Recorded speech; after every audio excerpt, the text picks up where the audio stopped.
everyone, welcome to Lipstick on a Rig.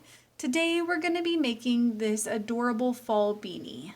For this beanie, we're going to be using multiple colors of yarn, and I'm just using size 4 medium weight acrylic yarn. And keep in mind that whatever colors you want to use, you're going to need 2 strands of each color. So it might be helpful to divide a skein of yarn in half and use those 2 strands, or maybe to grab some scrap yarn.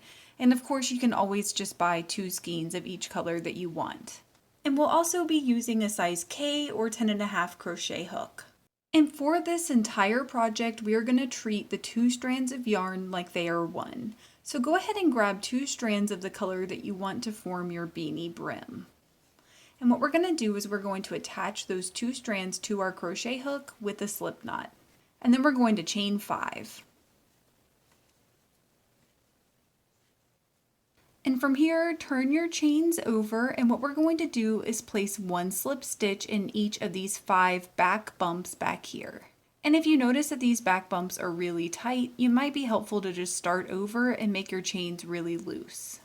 And you should not have a turning chain for this row.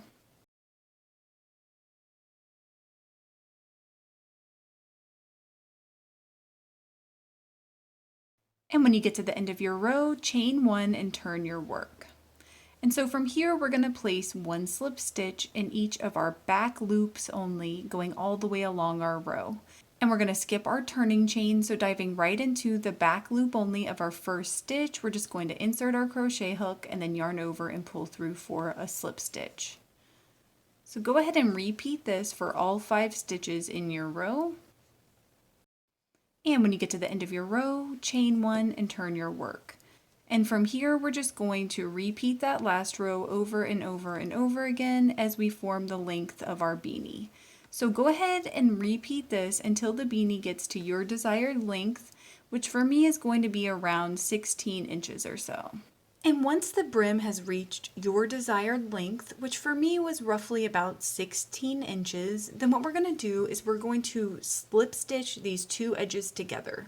So it's important to make sure that your starting tail is on the opposite side of your crochet hook where it is right now. So make sure that you've placed your last chain at the end of your last row, and then insert your crochet hook up underneath the full stitch of the stitch beside that chain. Then what you're going to do is insert your crochet hook up underneath the full stitch on that opposite edge. Then you're just going to yarn over and pull through for a slip stitch. And you're just going to repeat that process for all 5 stitches going up the side of your brim here. And once you're done joining these 2 edges together, we're just going to cut and tie off our yarn. And I'm just going to go ahead and place 1 knot to secure my starting and my ending tail of my brim. And then from here, we're going to turn this inside out and just make sure that the side that you're working in is the same side as your tails. So go ahead and grab your 2 yarn ends for your next color, and we're just going to attach that yarn to our crochet hook using a slip knot. So I'm going to start my next row somewhere close to these tails, but you could start it anywhere in the row and it would be fine. So go ahead and just insert your crochet hook in one of the available loops along the edge of your brim. And then from here, we're just going to pull through all the loops on our crochet hook for a slip stitch, and then we're going to chain 3. So I went ahead and sectioned my brim off into 4 equal parts, and I was just using scrap yarn to indicate those, but you could also use stitch markers if you have them. And so basically inside of each of these parts, we're going to place 12 double crochets. And this chain 3 counts as our first double crochet. And as you can see here, we don't have any traditional stitches, so you're just going to have to place these in the available loops along the edge of your brim. And the goal is to try to space them as evenly as possible. So go ahead and place 12 double crochets in each of your 4 sections, and when you get done, you should have a total of 48 double crochets, including that chain 3 stitch. And once you've placed your 48 double crochets going all the way around your row, then you're simply just going to want to place a slip stitch in the top of your chain 3 stitch here. And then we're going to cut and tie off our yarn. And then again, we're just going to attach our next color to our crochet hook with a slip knot. So what you're going to want to do is just insert your crochet hook in between your double crochet stitches. So you're not going to be working in the top of the stitch like normal, but instead you're going to be inserting your crochet hook in these gaps here. So I'm going to be inserting my crochet hook in between this chain 3 and my first stitch here. So once you've inserted your crochet hook in that gap, then you're just going to yarn over and pull through for a slip stitch. And then we're going to chain 3 again. And the pattern from here is just going to be to place 1 double crochet in each of these gaps going all the way along your row.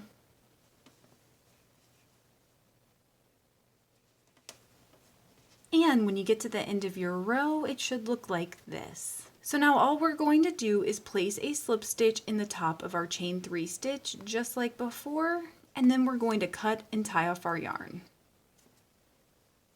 And so basically from here, we're just going to be repeating that last row over and over and over again. I went ahead and repeated that pattern for a total of 8 rows. So I went ahead and attached my next color in chain 3 the exact same way I've been doing. And this is going to count as our first stitch of this row.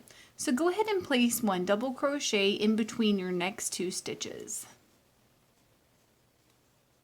And from here we're going to crochet these next 2 stitches together. So go ahead and yarn over and then insert your crochet hook in between your next 2 stitches and then yarn over and pull through. Then insert your crochet hook in between the next 2 stitches and yarn over and pull through. Then yarn over and drop 3 loops and then yarn over and drop 2 more. And that's going to be your pattern for the entire row. So you're going to place 1 double crochet in between your next 2 stitches and the 2 stitches after that. And then you're going to double crochet 2 stitches together. So go ahead and repeat that going all the way around your row, and when you get done, you should have a total of 36 stitches. And again, when you get to the end of your row, you're just going to place your slip stitch in the top of your chain 3 and cut and tie off your yarn. And the pattern for this next row is going to be to go ahead and place your chain 3 just like before, and then in the next 2 stitches, we're going to double crochet those together. And you are working in between the stitches. And then from here, you're just going to place 1 double crochet in between your next 2 stitches, and then you're going to double crochet the next 2 together. So go ahead and repeat that pattern going all the way around your row. And when you get done, you should have a total of 24 stitches. And again, I just placed a slip stitch in the top of my chain 3, and then I cut and tied off my yarn.